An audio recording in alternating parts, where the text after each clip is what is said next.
Tu n'as pas le droit de porter du blanc ?» M'a craché ma sœur. « Tu n'es pas pure. » J'ai souri. Elle a immédiatement regretté ses paroles. Bonjour. Je m'appelle Harper Mitchell.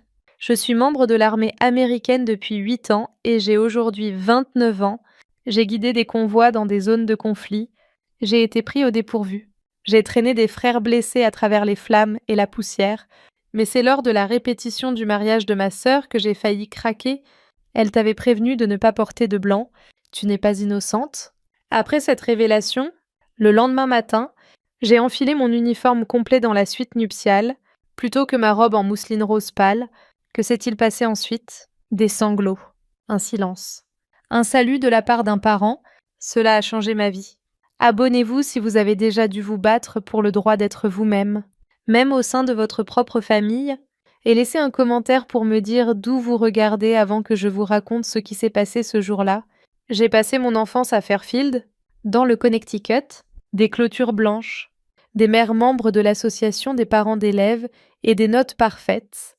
Vous voyez le genre d'endroit dont je parle. 2 sœurs Mitchell vivaient chez nous. Il y avait Madison, une magnifique petite fille de 3 ans, aux yeux bleus et aux cheveux blonds. Elle jouait du violon. Avait des notes excellentes à l'école, avait remporté son premier concours de beauté à l'âge de 7 ans et avait appris toute seule à dire « s'il vous plaît » et « merci, je m'appelle Harper » avec mes cheveux sauvages et mon caractère bien trempé. Un jour, j'ai demandé à notre prêtre pourquoi les femmes n'avaient pas le droit de distribuer la communion, de grimper aux arbres, de s'habiller et d'amener des grenouilles dans la cuisine. Imaginez la réponse que j'ai reçue. Mes bulletins scolaires étaient toujours les mêmes d'une année à l'autre, intelligente. Mais une gamine qui remet en question l'autorité et qui aimerait être plus comme sa sœur. Pourquoi ne peux-tu pas être plus comme Madison ? Voilà ce qu'on me disait, comme un bruit de fond. Cette phrase a résonné tout au long de mon adolescence. À l'âge de 13 ans, Madison venait de remporter le titre de Miss Teen Fairfield. Mes 2 parents rayonnaient de fierté et je faisais de mon mieux pour m'intégrer. À la fin de mes études secondaires, le fossé s'était creusé. Alors que tout le monde s'affairait autour des dossiers d'inscription à l'université, je me suis rendue dans un bureau de recrutement. J'ai signé un contrat et je me suis engagée dans l'armée américaine. J'ai annoncé la nouvelle à mes parents pendant le dîner. Ma mère a laissé tomber sa fourchette. Mon père a accidentellement renversé son verre. Mais c'est Madison qui m'a regardée dans les yeux et m'a dit « Tu es en train de gâcher ta vie ?» À vrai dire, je ne pense pas que cet incident ait renforcé nos liens. 10 années de jugement, d'éloignement et de silence ont suivi. 10 années, 3 déploiements et une demi-douzaine de vacances en famille, ponctuées de conversations embarrassantes et d'étreintes crispées. Soudain, une invitation à un mariage est arrivée. Madison m'a non seulement demandé d'être sa demoiselle d'honneur, mais elle allait aussi se marier. De plus, j'ai trouvé un message qui disait « Recommençons à zéro. À mes côtés, je veux que tu sois là. » J'ai passé des heures à le regarder. Est-ce que c'est vrai ? Une possibilité de nous retrouver enfin pour le dîner de fiançailles. Je suis même allée m'acheter une robe bleu marine. J'ai pris congé et j'ai réservé mon billet d'avion. Discrète, raffinée. Je ne risquais pas d'offenser qui que ce soit. Ma première impression, cependant, a été que j'avais atterri dans une adaptation country club de Mean Girls. Ces demoiselles d'honneur sont des filles de sororité qui la couvrent d'éloges tout en arborant des sacs à main similaires et des coiffures impeccables. Tu dois être sœur de l'armée. Quel merveilleux service tu rends. Super. Donc c'est vraiment couvert par ton congé. Quelle chance. L'essayage a suivi. Des robes fluides en mousseline de soie dans une douce teinte rose. Au moment où je suis sortie, j'ai bougé et l'expression de Madison s'est assombrie. Son doigt a effleuré mon épaule pour me prévenir qu'il fallait cacher mes cicatrices, peut-être avec un châle ou des gants longs. Et pourriez-vous vous tenir un peu plus droite ? A-t-elle poursuivi. Vous avez l'air très militaire. C'est son grand jour, me suis-je dit en me mordant la langue. Ne te concentre pas sur toi-même. Elle traitait les couleurs des serviettes comme si c'était une question de vie ou de mort. Alors j'ai enfilé les extensions, perfectionné mon sourire et hoché la tête poliment. Le dîner de répétition la veille du mariage a toutefois été la goutte d'eau qui a fait déborder le vase. Pour l'événement de Madison, j'avais décidé de porter ma robe couleur crème. Perplexe, elle ne bougeait pas. Le blanc n'est pas une couleur appropriée. Cela me fit rire. Ce n'est pas blanc. Ils forment une équipe. Sont tombés ça? Harper, tu n'es pas innocente. Je me sentais comme si j'avais reçu un coup de gant de velours sur la tête, debout là, stupéfaite. Pendant que notre mère continuait à écrire les cartons de table en silence, nous l'observions. C'est à ce moment précis que j'ai compris que mes années de service et les vies que j'avais sauvées n'avaient aucun sens. Il continuait à me voir comme une fautrice de trouble. Je n'ai pas fermé l'œil de la nuit. Tu n'es pas pure, m'a dit Madison, et ces mots ont résonné comme des éclats d'obus dans ma poitrine. En conséquence, j'ai rompu ma série hebdomadaire et accompli quelque chose. J'ai sorti le sac de vêtements de rechange que j'avais apporté au cas où. À l'intérieur se trouvait mon uniforme militaire impeccablement repassé, orné de tous les rubans et médailles que j'avais gagnés. Sur chaque vêtement étaient inscrits les honneurs de 8 années de persévérance, d'altruisme et de force tranquille, l'étoile de bronze et le cœur pourpre. Je caressais le tissu du bout des doigts. Ce n'était pas un simple uniforme de travail. C'était comme si je voyais pour la première fois mon véritable reflet dans un miroir le matin du mariage. J'ai suivi les instructions et je suis arrivée à 7 heures pile, mon sac de vêtements à la main. Dans la suite nuptiale, c'était le chaos.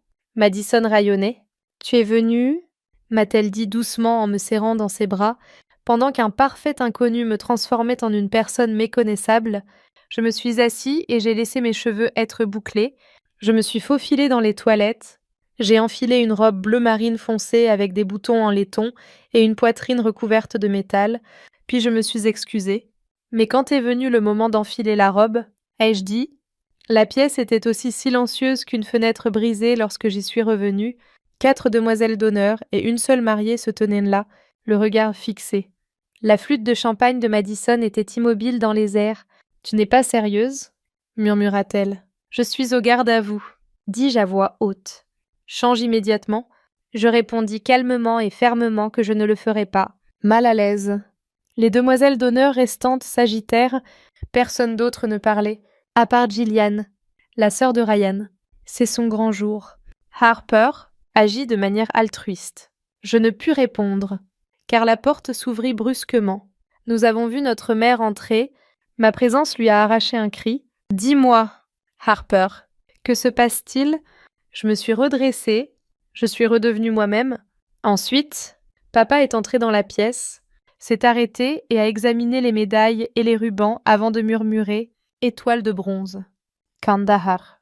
J'ai répondu par un signe de tête. Pour la première fois de ma vie, il m'a regardé avec fierté en touchant la médaille avec révérence. Madison était dévastée. Ses larmes trahissaient sa joie. En théorie, tout aurait dû être parfait. L'ultimatum suivit. « Si tu ne changes pas, tu ne seras pas invité au mariage ?» D'une voix douce, je dis à ma sœur, celle qui m'avait précédemment glissé une tiare sur la tête, « Je t'aime, mais je ne cacherai plus qui je suis. » Elle m'a simplement tourné le dos et a choisi Gillian comme nouvelle demoiselle d'honneur. Elle n'a plus dit un mot, quittant l'appartement sous les traits du sergent Harper Mitchell plutôt que de l'ombre de Madison. J'ai plié la robe rose et l'ai posée sur le sol. Sans crainte, j'avais connu pire, mais avec lucidité. J'ai fermé la porte des toilettes derrière moi. Mes mains tremblaient légèrement. J'ai ouvert mon deuxième sac à vêtements et j'ai remis la robe de demoiselle d'honneur sur son cintre. Tout ce qui s'y trouvait, de ma veste militaire bleu foncé à mes insignes de grade, ma Bronze Star, ma Purple Heart et toutes les médailles et décorations que j'avais gagnées à la sueur de mon front, tout en souffrant de situations qui m'empêchaient encore de dormir la nuit, étaient là. Je sentais ma respiration devenir plus régulière tandis que je boutonnais le manteau et repassais le tissu. L'angoisse m'envahissait. Je n'essayais pas de faire passer un message. Je n'avais aucune intention de gâcher le mariage de Madison. Mon mensonge avait atteint son point de rupture. Les extensions ont été retirées. Le maquillage épais a été enlevé. En me regardant dans le miroir, j'ai attaché mes cheveux naturels en un chignon soigné. En tant que soldat, leader, sœur et survivante. Le sergent-chef Harper Mitchell se tenait devant eux. Je n'avais pas besoin de blush rose pour me fondre dans la masse. Pour être respectée, je n'avais pas besoin de cacher mes blessures. Je n'avais pas besoin de réduire ma taille pour m'adapter à une table qui ne pourrait jamais m'accueillir. Je suis sortie des toilettes vêtue de mon uniforme. Un silence s'est abattu sur la suite nuptiale. Sans bouger, Madison a suspendu sa coupe de champagne dans les airs, Comme possédées par un besoin intense de vérifier leur téléphone ou leur sac à main, les demoiselles d'honneur restantes détournèrent le regard. « Qu'est-ce que tu portes ?» Finalement, Madison parla d'une voix crispée par l'horreur. Je me tenais fièrement debout. La vérité. Ses pupilles se réduisirent à 2 petits points. « Harper, ce n'est pas le moment de faire preuve de défiance. Tu te concentres trop sur toi-même, tout en gardant mon sang-froid. » Je secoua la tête. « Absolument pas. Ce n'est pas pour que tu te sentes plus grande que j'ai fini de me rabaisser. » Les joues de Madison rougirent. « Soit tu es invitée au mariage, soit tu ne l'es pas. » Je m'arrêtai et la fixai du regard. « Je t'ai aidée et je t'aime. Mais je refuse de changer pour correspondre à l'idéal de beauté de quelqu'un d'autre. » Silence absolu. Mon père prit alors la parole. Son regard passa de moi aux médailles qui ornèrent ma poitrine. Il en toucha une délicatement. « Celle-ci est pour ton courage, » dit-il. Presque pour lui-même, parle plus fort. Ta fille a donné sa vie pour son pays. Il faut montrer plus de respect à l'uniforme qu'à n'importe quelle tenue. Je ne m'étais jamais sentie aussi vue qu'à cet instant précis. Mon absence dans le rang n'a pas perturbé la cérémonie. Pendant que ma sœur descendait l'allée, je suis restée assise au 3e rang, inchangée, toujours Harper, vêtue de mon uniforme. Lorsqu'elle est passée devant moi, son sourire a légèrement vacillé. Mais elle a continué à me fixer du regard. J'ai applaudi non seulement pour son histoire d'amour, mais aussi pour la mienne, pour avoir enfin choisi de m'aimer moi-même. Alors que les vœux étaient échangés et que les cris éclataient, je suis restée à l'écart jusqu'à ce qu'un homme en costume gris s'approche de moi lors de la réception. « Sergent-chef », a-t-il dit en me tendant la main dans un salut qu'il avait préparé. « Colonel William Hayes, à la retraite, oncle de Ryan. » Après cela, je me suis levée et j'ai rendu son salut. Ses yeux doux et perçants ont révélé la Bronze Star, a-t-il remarqué. Et Kandahar, bien sûr, pas de problème. J'ai observé. Il m'a fait un signe de tête. Ce serait un privilège de nous rejoindre à notre table. Je n'ai pas pu m'empêcher de sourire. C'était la première fois de la journée. Avec grand plaisir, monsieur. Nous avons dîné ensemble comme si nous étions de vieux amis, et non de parfaits inconnus. Chaleureuse et curieuse, sa femme s'est jointe à nous, la famille. Ce n'est pas toujours une question de lien du sang, a-t-elle murmuré. Ce qui compte, c'est qui vous apprécie. Madison, de l'autre côté de la pièce, me fixait d'un regard impénétrable. Elle traversa ensuite la pièce. « Harper, » dit-elle d'un ton calme mais ferme, « tu veux qu'on parle, rien que toi et moi ?» Me rappelant où notre dispute avait commencé, elle m'accompagna jusqu'à la suite nuptiale. En fermant la porte derrière elle, elle détourna son regard de la mariée pour le poser sur sa sœur. Elle a ajouté que même si tu l'avais humiliée, tu l'avais aussi fait réfléchir. Je suis restée silencieux, appuyée sur l'accoudoir d'un fauteuil moelleux. Elle a dit « Tu n'as pas idée à quel point j'étais terrifiée quand tu t'es engagée. J'avais peur de te perdre à chaque déploiement et à chaque moment de silence. » J'ai plissé les yeux. Je ne m'attendais pas à ça. Ma première impression était que tu me méprisais parce que j'avais décidé de m'engager, refusant de céder. Elle secoua la tête. Je ne t'ai jamais détesté, pour une raison que j'ignore. Je ne te comprenais tout simplement pas. Je ne pouvais pas égaler ton courage. Assise en face de toi. Je pensais que tu me désapprouvais parce que je n'avais pas fait mes études à Princeton, que je n'étais pas parfaite ou raffinée. Au début, oui, avoua-t-elle les larmes aux yeux. Mais maintenant je suis fière de toi, d'avoir défendu ce qui est juste, pour tout le monde, cela dit. J'aurais aimé le faire plus tôt. Le temps passa, souriant malgré ses larmes. Elle poursuivit « Tu m'en veux toujours ?»